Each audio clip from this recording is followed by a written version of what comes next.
A l'extrem nord-oriental de la província d'Alacant trobem el massís del Montgó, entre les planures de Dénia Ondara i la de Xàbia Gata de Gorgos.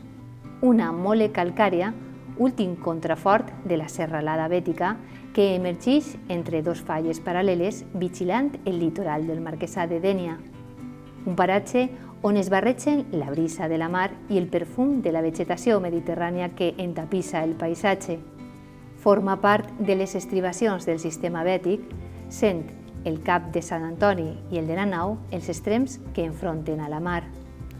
Trobem el Montgó a la Marina Alta, una de les zones més plujoses de la Comunitat Valenciana, fruit de l'orografia. Trobem muntanyes que es disposen de forma perpendicular als fluxos de vent de llevant i sobretot de gregal, que es veuen forçats a ascendir, trobar-se en la massa d'aire freda en situacions de temporal de llevant, de gota freda i donar pluges molt intenses.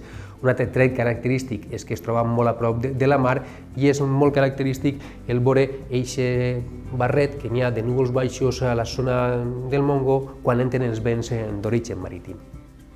Es tracta d'un espai natural protegit molt singular, on es barregen particularitats ecològiques i patrimonials de gran valor que l'any 1987 va ser declarat Parc Natural.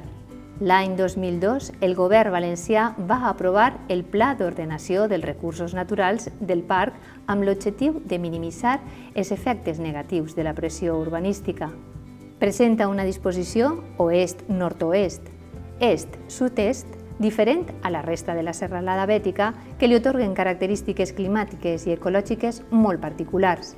La combinació del substrat calcari amb els agents geomorfològics ha donat lloc a un modelat càrstic que ha servit de refugi a la flora endèmica, a la fauna i fins i tot a l'home.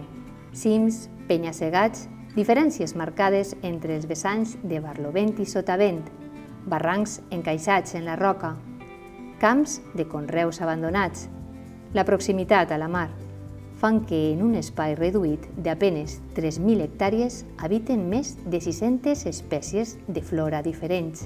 El Cap Gros, la part més oriental del massís, arriba als 753 metres d'alçària, mentre que la part occidental, la Penya de l'Àguila, queda a 486 metres.